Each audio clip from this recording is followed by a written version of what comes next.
பொருளாதார நிதி மேலாண்மை குறித்த எந்த அடிப்படையும் இல்லாமல் பேசுகிறாரு இபிஎஸ். வெளிப்படையாக பார்த்தா கடன் வாங்கின மாதிரி தான் தெரியும். எதனால் வாங்குறாங்க, எதுக்கு வாங்குறாங்க, எவ்வளோ வாங்குறாங்க, வளர்ச்சி எவ்வளோ, இதையும் சேர்த்து பார்க்கணுன்றார் நிதியமைச்சர். அரசியலுக்காக பேசுகிறாரா இபிஎஸ் என்ற கேள்வியை முன்வைக்கிறார்.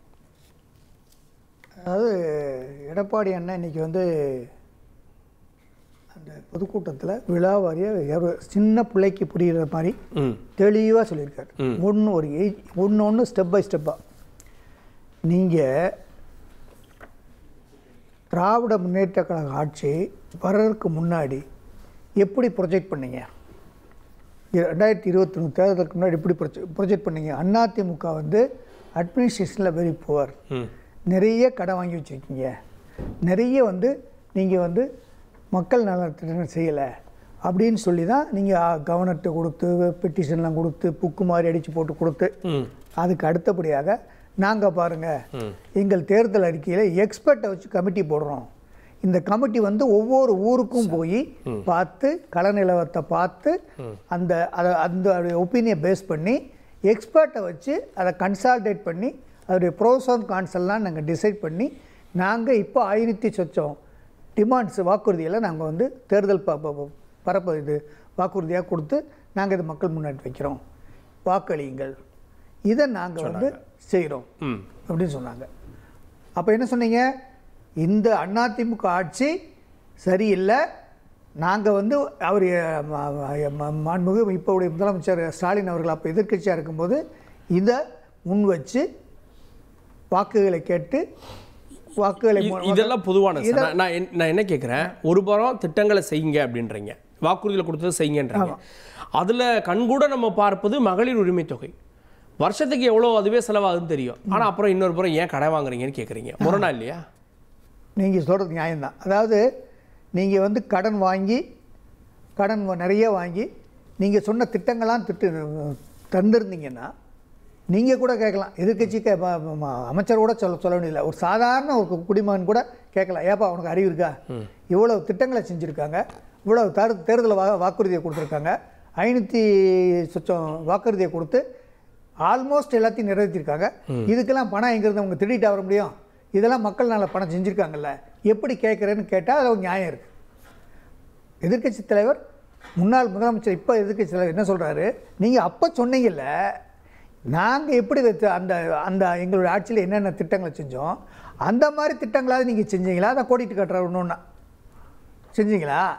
செஞ்சுட்டு நீங்கள் என்ன சொல்லியிருக்கீங்க, இந்த மகளிர் உரிமை தேவை கொடுக்குறேன்னு சொன்னீங்க, தேர்தல் முடிஞ்ச உடனே நாங்கள் கொடுப்போம்னு சொன்னீங்க, அதையும் நாங்கள் எதிர்கட்சியாக இருந்து ஒவ்வொரு தடவையும் அசம்பிளியில் சொல்லி தான் நீங்கள் வந்து எத்தனை வருஷம் 28 மாதம் கழித்து தான் அதை கொடுத்தீங்க. அதையும் எப்படி கொடுத்தீங்க?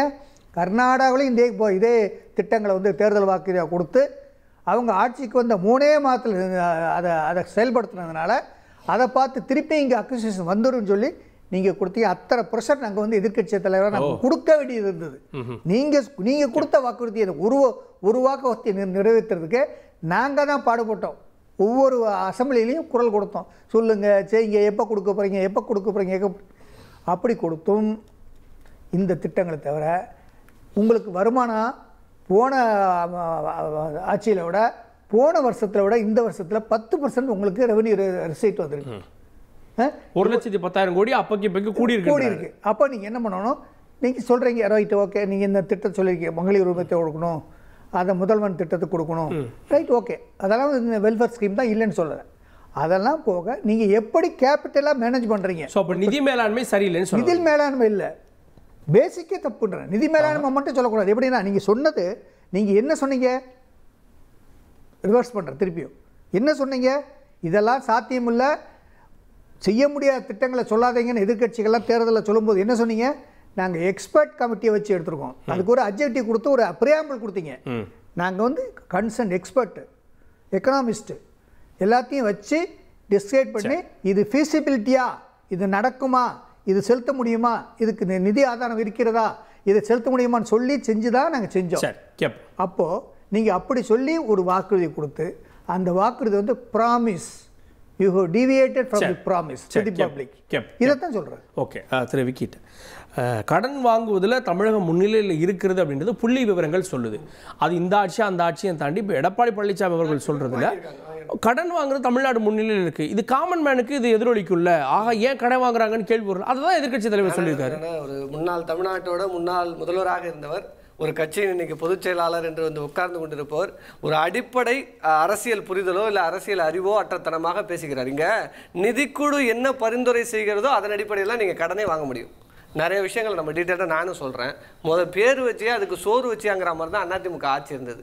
ஏன்னா மத்திய அரசு கொண்டு வந்த திட்டங்களுக்கெல்லாம் இவங்க நீங்கள் எடுத்துங்க, மெட்ரோ ரயில் எடுத்துங்க.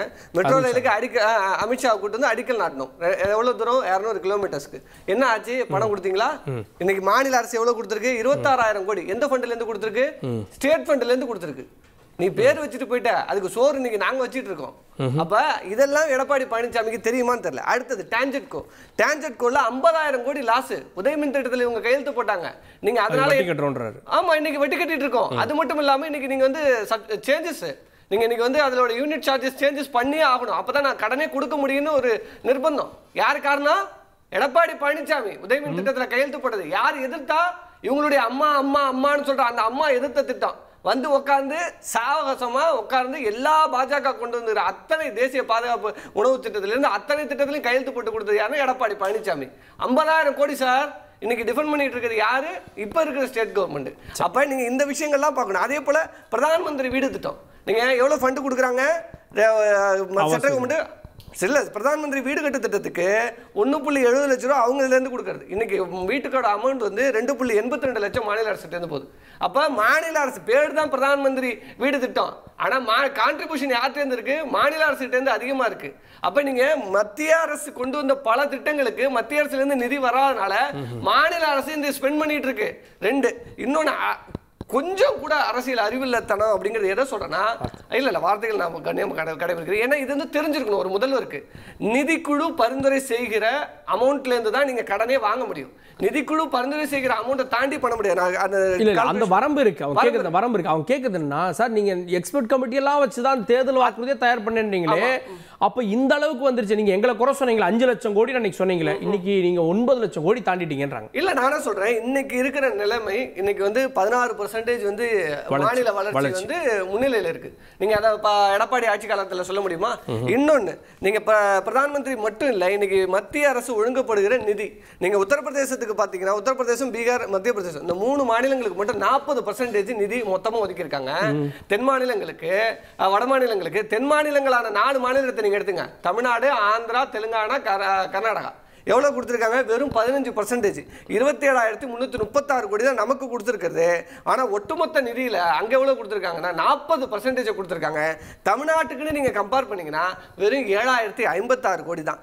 ஏன் சார் எடப்பாடி பழனிசாமி சார் நீங்க தான் பாஜக விட்டு கூட்டத்தை விட்டு வெளில வந்துட்டீங்களா சார்? கூட்டம் இல்லையே சார், உங்களுக்கு தான் வீரம் எல்லாம் இருக்குல்ல சார்? எடப்பாடி சார், அதிமுக வந்து ஒரு ஆர்ப்பாட்டம் நடத்துங்க, மத்திய அரசு வஞ்சிக்கிறது நடத்துங்க. இது மட்டும் இல்லை, இயற்கை பேரிடர் 37,000 கோடி இது வரைக்கும் வரல. தமிழ்நாடு அரசு கேட்டதுல இருந்து எது எவ்வளவு கொடுத்தாங்க? கேட்டது எவ்வளவு? அவங்க சாங்க்ஷன் பண்ணது 280 கோடி சம்திங். அது எதுல கொடுத்தாங்க? தமிழ்நாட்டுக்கு வர ஒரு 280 கோடி தான் கொடுப்பாங்க. தமிழ்நாட்டுக்கு வர வேண்டிய பேரிடர் கால நிதி அது அந்த வருஷத்துக்கான ஒதுக்கீட்டை மட்டும்தான் கொடுத்தாங்களே தவிர நாம இதுக்கு முன்னாடி கோட் பண்ண எதுவுமே கொடுக்கல. அப்ப இது மாதிரி பல விஷயங்களுக்கு மத்திய அரசின் திட்டங்களுக்கு மாநில அரசு இங்க பேர் பண்ண வேண்டியதா இருக்கு. இதெல்லாம் எடப்பாடி பழனிசாமிக்கு தெரியலையே என்னன்னு தெரியல. ஏன்னா நீங்க இது நான் என்ன சொல்றேன், நீங்க மாநில அரசை நீங்க பேசுறீங்க, மக்களுக்காக பேசுறீங்கன்னு வச்சீங்க, ஏன் மத்திய அரசை கண்டித்து உங்கள் குரல் வலை இதெல்லாம் பேச மத்திய அரசு கேட்க மாட்டாரா திரு எடப்பாடி பழனிசாமின்னு கேட்கிறார் சார். இது அதாவது மத்திய அரசு கேட்கறதுக்கும் நீங்கள் பட்ஜெட் கொடுக்குறாரு, தங்கம் தென்னரசு அவர்கள் நிதியமைச்சர் கொடுத்த பட்ஜெட்டை தான் நான் வச்சுருக்கேன். எந்த இடத்திலேயாவது மத்திய அரசு துரோகம் செய்து விட்டது பட்ஜெட்ல? எல்லாத்தையும் கம்பேரிசனோட போட்டுருங்க. நீங்க எங்க படிச்சீங்க? நீங்க பட்ஜெட் உரையில சொல்றீங்க. இல்ல இல்ல பட்ஜெட் சட்டமன்றத்திலே சொல்லிட்டாரு. நீங்க எங்க படிச்சிட்டு வந்தீங்க? சட்டமன்றத்திலே வெளிப்படையா சொல்றாரு சார். இருங்க, நீங்க எப்ப படிச்சீங்க? என்கிட்ட இருக்கு அந்த பட்ஜெட்ல. சரி, இன்னைக்கு பிரஸ் மீட் எல்லாரும் இருக்கு சார். இன்னைக்கு பிரஸ் மீட்ட பாருங்க சார். இன்னைக்கு இருங்க நான் சொல்றேன், சொல்லி நல்லா போடுங்க அப்படின்னு சொல்லல. ரெண்டாவது, நீங்க வந்து எங்க வாட்ஸ்அப்ல படிச்சிட்டு வரீங்களா?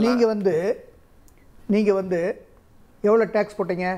அன்னைக்கு அதிமுக ஆட்சியில் சென்னையில் தண்ணி வரி, வீட்டு வரி, 750 ரூபா தண்ணி வரி. சரி, நீங்க இன்னைக்கு 6180 ரூபா என்கிட்ட இருக்கு. எவிடன்ஸ் தரேன் நான். எவிடன்ஸ் என்ன பேசிட்டு நான் தான் சொல்றேன். சரி, அப்ப வருமானம் இல்ல, அதுலலாம் வருமானம் அதிகரிச்சிருக்குன்றீங்க. புரியுது. எல்லாத்துலயும் டாக்ஸ் எடுப்போம். என்ன சொன்னீங்க அப்போ? நீங்க இதுக்கு பாஜகவும் பொறுப்பு இல்லையான்னு கேக்குறாங்க. 1% கூட பொறுப்பு இல்லையா? மாநிலத்திலும் நிதி பேச மாட்டாங்க. பாஜகன்னு வாயை திறந்துட்டா அவ்வளவுதான். வஜமானவர் கோச்சுப்பாங்க. இது பேச விடுங்க. ஒவ்வொரு மாநிலத்துக்கும் ஃபைனான்ஸ் கமிஷன் வந்து ஒரு ரேஷியோவில் இந்தந்த இடத்துல இந்தந்த ஸ்டேட்டுக்கு இந்தந்த காரணத்துக்காக இந்தந்த நிதி அப்படின்னு தான் ஒதுக்குவாங்க. அதில் வந்து யார் விட்ட பணத்தை எடுத்துகிட்டு போக முடியாது. அதுக்குன்னு ஒரு ப்ரொசீஜர். சார், சர்வ சிக்ஷா அபியானுக்கு 2000 கோடி கொடுக்கும் சார். சார், நான் லீகலா கேக்குறேன். சர்வ சிக்ஷா அபியானுக்கு ஸ்டேட் கவர்மெண்ட்க்கு 2000 கோடி கொடுக்கும். கேட்க உங்களுக்கு திராணி இல்ல. எடப்பாடி பழனிசாமி வாய் இல்ல.